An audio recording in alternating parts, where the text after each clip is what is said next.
सबैलाई नमस्ते।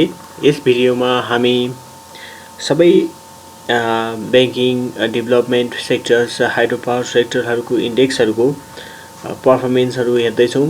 यो हप्ता यो हप्ताको कारोबार अन्तिम दिनको कारोबार कस्तो भयो र अबको ट्रेन्ड कस्तो होला भन्ने जानकारी मुख्य रूपमा दिन गइरहेको छु। र सुरु गरौँ आज बैंकिङ सेक्टरबाट। हाम्रो बैंकिङ सेक्टरको हेर्न सक्छौँ हामी। अन्तिम दिनको कुरा गर्ने हो भने अन्तिम दिनमा घटेर 1936 रुपियाँमा पुगेको छ। यसको करेन्ट 6/10 हाम्रो 180 दिनको स्टक पर्फर्मेन्स हेर्नुहुन्छ भने 1622 रहेको छ र अहिले 1936 पुगेको छ।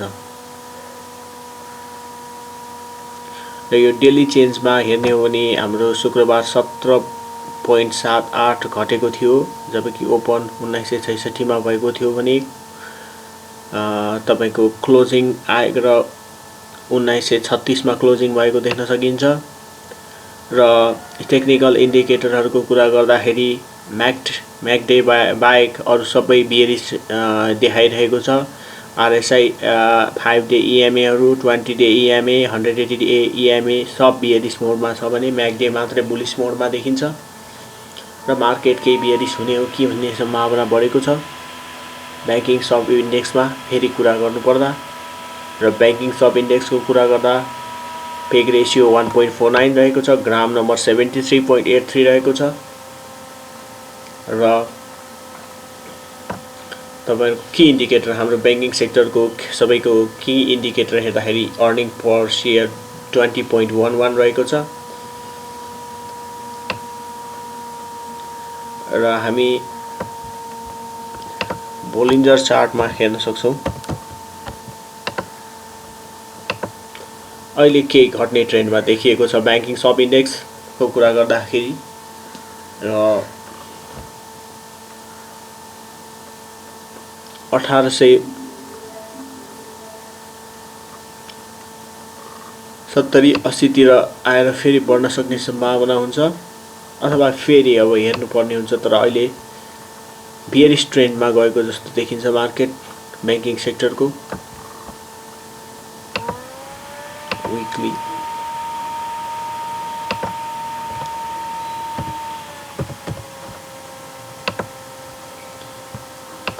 वीकली हेर्दा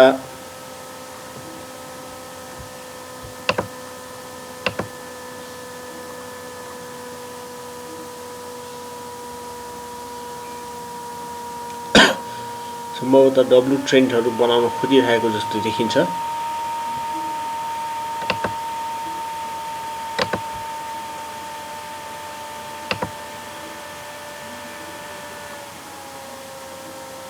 केही हप्ता पछाडिबाट बढ्न सक्ने आंकलन पनि हामी गर्न सक्छौं। तर अहिले नै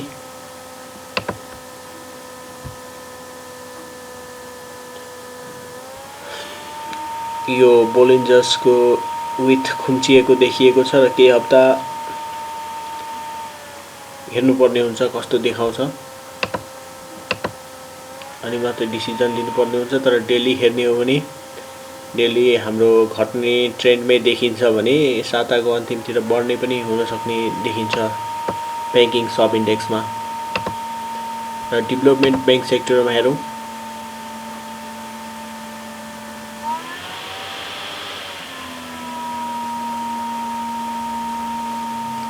डेभलपमेन्ट बैंक सेक्टरमा निकै उचाइ आएको छ जसो पनि हामी हेर्न सक्छौँ। र बोलिन्जर ब्यान्डकै कुरा गर्ने हो भने हेर्न सक्छौँ बोलिन्जर ब्यान्ड फुकेर धेरै माथि गएको छ। र यहाँनिर यो बोलिन्जर ब्यान्डलाई सबै पास गर्दै गएको छ माथिसम्म र केही यता आएको छ। डेभलपमेन्ट बैंकमा पनि केही करेक्सन हुन सक्छ। र डेभलपमेन्ट बैंकको हेर्दाखेरि डेली चेन्ज 2.63 2.63 रहेको देख्न सकिन्छ।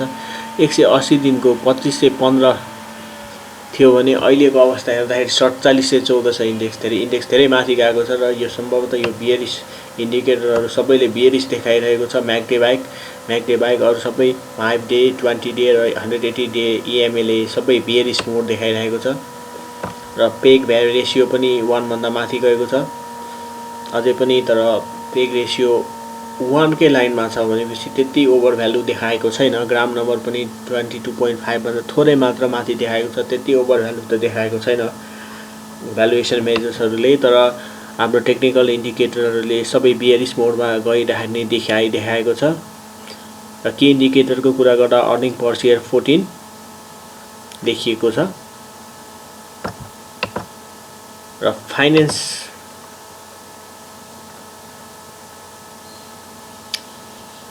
को कुरा गर्दा फाइनेन्स पनि विगत केही दिनदेखि धेरै उकालो लागेको सेक्टर हो। र फाइनेन्सको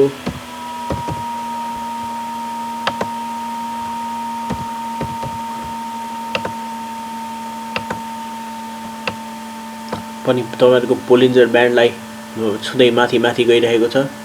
र यो पनि सम्भवतः सबै बियरिश ट्रेन्डमा देखिन्छ। हामी म्याकडे बाहेक, म्याकडे बुलिश छ, अरु सबै 5 डे इएमए हरू सबै नेगेटिभमा छ। किन भन्दाखेरि हाम्रो यो 180 दिनको एभरेज हेर्न सक्छौं। हाम्रो 1100 थियो भने अहिले नै 2400 छ। र डेली 60 बढिरहेको छ।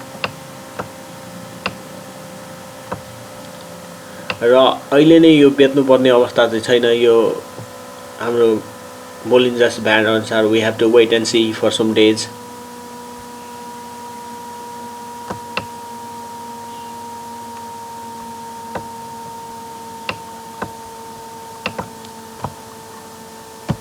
Hotel and tourism sector. Hotel and tourism सेक्टरको कुरा गर्दाखेरि hotel and tourism sector bearish मोडमा गएको छ। म्याकडे बाहेक होटल एन्ड होटल सेक्टर पनि। अब यसको पनि तपाईहरु ट्रेन्ड हेर्दाखेरि 1 वर्षको एभरेज 2000 थियो भने अहिले 3549 रहेको छ। र यो विगत केही दिनदेखि घट्ने ट्रेन्डमै देखिन्छ।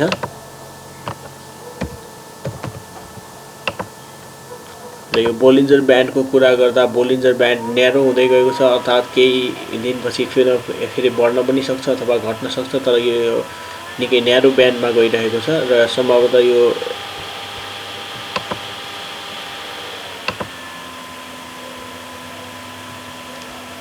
एम देखाउन सक्ने सम्भावना, अलिकति घट्न सक्ने सम्भावना हुन सक्छ।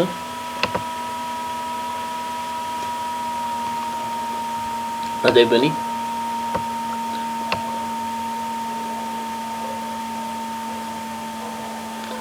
यसको अर्निङ पर यो सेक्टरको अर्निङ पर शेयर पनि घटेर -10 पुगेको छ। हाइड्रो पावर इन्डेक्स हेरौं।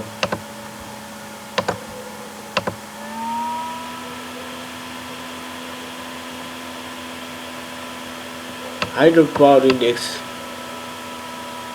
को पनि म्याकडे बाहेक अरु सबै बियरिश ट्रेन्ड देखाएको छ। किन भन्दाखेरि हाम्रो म्याकडे चाहिँ पोजिटिभ, म्याकडे बुलिश मोडमै छ। र यो हाइड्रो सेक्टर निकै बुलिश ट्रेन्डमा विगत केही हप्तादेखि गइरहेको देख्न सकिन्छ।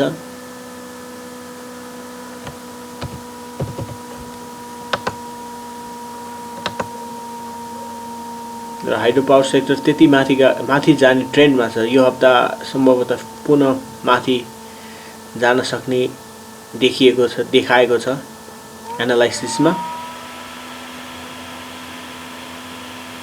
तर अब फेरि 1-2 दिनको हेर्नुपर्ने हुन्छ परफर्मेन्स। र सम्भवतः केही पिक लिने देखिन्छ। हाइड्रो पावर केही होल्ड गरेर बस्दैखेरि राम्रो हुने एनालाइसिसले देखिन्छ। र यसको हामी हेर्दाखेरि करेन्ट 3000 को रेन्जमा छौं। र 180 दिनको एभरेज हेर्दाखेरि 2000 लगभगको रेन्जमा छ। अर्निङ पर शेयर पोजिटिभै छ 4.58।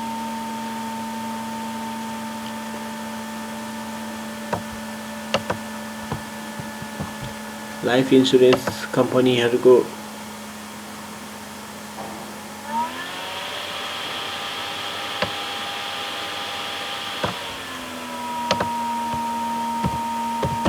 बोलिन्जर ब्यान्ड हेर्दाखेरि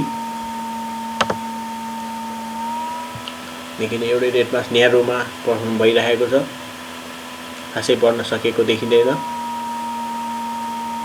र यो एकैचोटी डिस्पर्स हुने सम्भावना पनि रहन्छ। र यसको पनि म्याकडे चाहिँ बुलिसै रहेको छ। र यसको हेर्न सक्छौँ हामी 180 दिनको 1400 थियो भने अहिले 1800 खासै बढेको देखिँदैन अरूको ट्रेन्डमा र हाम्रो डेली ट्रेन्ड हेर्दा नेगेटिभ ट्रेन्डमै छ।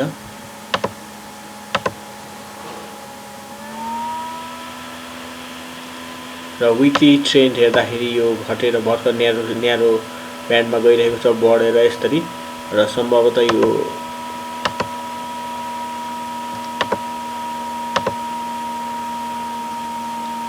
केही समय खासै त्यति वृद्धि नभई होल्डिङमै रहँदाखेरि बेटर हुने देखिन्छ।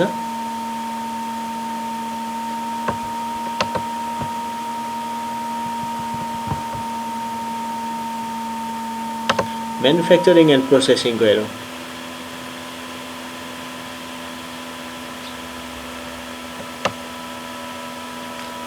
यसको पनि म्याग्नेट बुलिस नै रहेको देखिन्छ।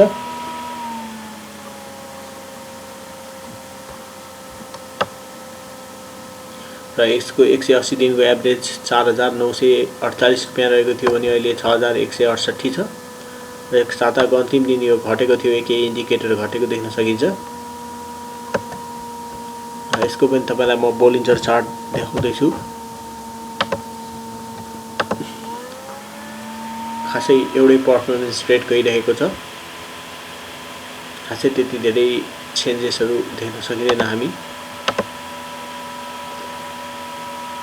विकली बोलिन्जर्सले पनि हाम्रो लगभग म्यानुफ्याक्चरिङको त्यति धेरै माथि जाने देखिएको छैन।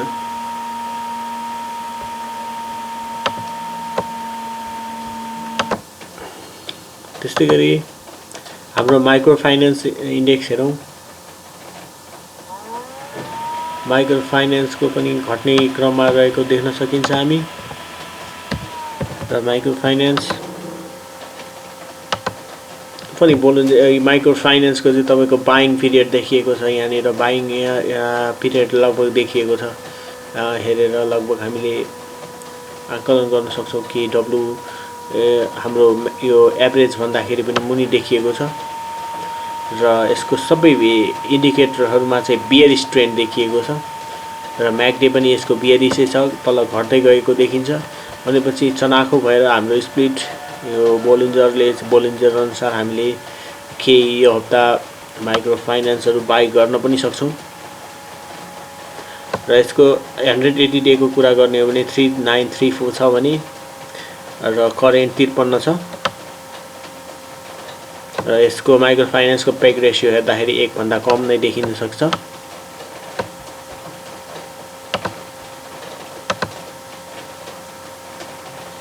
र वीकली इन्डिकेटर को कुरा गर्नु पर्दाखेरि पीक लिएर अलिकति घट्न लागेको जस्तो देखिन्छ र बाइङ वेट एन्ड सी को अवस्था हुन सक्छ वीकली बोलिन्जर्स अनुसार।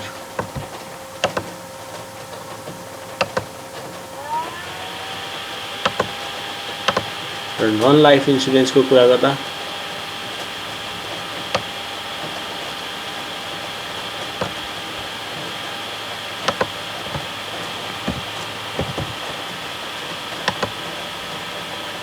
नन लाइफ इन्स्योरेन्स पनि केही घट्ने ट्रेन्डमै देखिन्छ हामी र यसको पनि म्याग्डे बाइक अरु सबै बियरिस रहेको छ।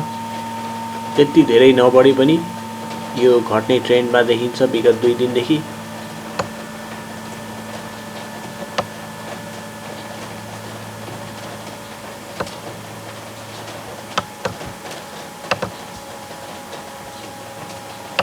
र इन्भेस्टमेन्ट तिर जाउँ। इन्भेस्टमेन्ट तिर हेर्नु अगाडि कृपया यो च्यानल सब्स्क्राइब गरिदिनु होला। नयाँ नयाँ भिडियोहरु लिएर आउने छु म। र इन्भेस्टमेन्ट को कुरा गर्दा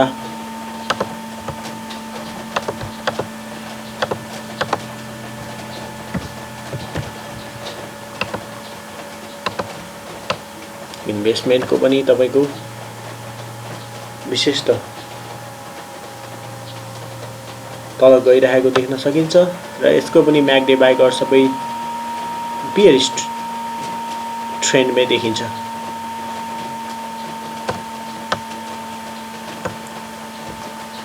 हस् त यो भिडियो यही नै। कृपया यस च्यानललाई सब्स्क्राइब र लाइक गरिदिनु होला र यहाँहरुको मायाको अपेक्षा राख्दै पुनः अर्को भिडियोमा भेट्ने बाचा गर्दै